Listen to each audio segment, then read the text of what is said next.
अब पूरे देश में ही prepaid smart meter prepaid smart meter की व्यवस्था लागू करने की तैयारी हो रही है।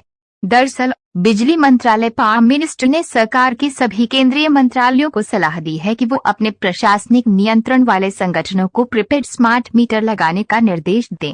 प्रीपेड स्मार्ट मीटर लगने के बाद उम्मीद की जा रही है कि बिजली वितरण कंपनियों की वित्तीय हालत सुधरेगी, जो अब तक बिजली बकाये बिल से बोझ तले दबी हुई हैं।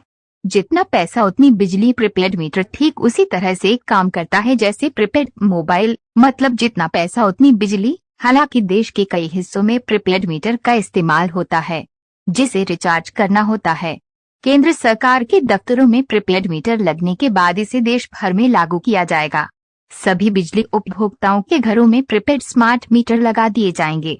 सरकारी विभागों में लगेंगे प्रीपेड बिजली मीटर। ये एडवाइजरी वित्त मंत्रालय की ओर से जारी एक स्पष्टीकरण के बाद आई है, जिसमें सभी केंद्रीय मंत्रालयों और केंद्रीय विभागों से बैंक गारंटी पर जोर दिए बिना प्रीपेड बिजली के मीटर के लिए अग्रिम भुगतान करने को कहा गया है। इसके साथ ही सभी से अकाउंटिंग मैनेजमेंट सुनिश्चित करने के लिए भी कहा गया है।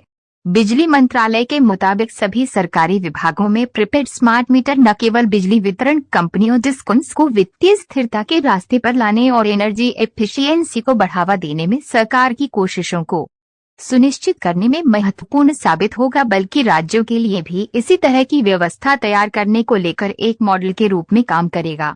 दरअसल इस योजना के तहत चरणबद्ध तरीके से कृषि उपभोक्ताओं को छोड़कर सभी बिजली उपभोक्ताओं के लिए प्रीपेड स्मार्ट मीटर की व्यवस्था करना है।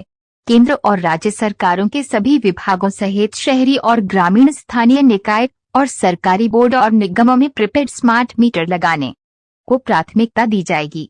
इसका मकसद ये सुनिश्चित करना है कि सरकारी विभाग इसके लिए उचित बजट रखें और बिजली सेवाओं का जब भी उपयोग करें उसका भुगतान करें। बकाया भुगतान करने में मदद मिलेगी। इससे उनके अपने विभागों द्वारा बकाया बिजली बिलों का भुगतान करने में मदद मिलेगी। भारत सरकार सभी उपभोक्ताओं को निर्बाध, भरोसेमंद और गुणवत्तापूर्ण बिजली आपूर्ति के लिए प्रतिबद्ध है, जिसके लिए एक परिचालन कुशल और वित्तीय रूप से टिकाऊ पावर सेक्टर की जरूरत है।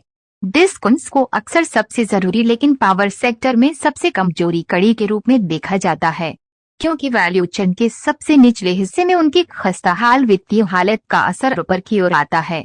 फिलहाल बिजली वितरण कंपनियों का बुरा हाल ऑपरेशनल दिक्कतों के अलावा केंद्र और राज्य सरकारों के विभागों पर भारी भरकम बकाया बिजली बिल, लेट पेमेंट और कम पेमेंट की वजह से भी वितरण कंपनियों का बुरा हाल है। राज्यों से मिली जानकारी के मुताबिक उनके सरकारी विभागों पर 2020 से 21 के अंत में कुल 48,664 करोड़ रुपए का बिजली का बकाया था। सरकार ने वितरण क्षेत्र की ऑपरेशन एफिशिएंसी और वित्तीय हालत में सुधार के लिए संशोधित वितरण क्षेत्र योजना सुधार आधारित और परिणाम संबद्ध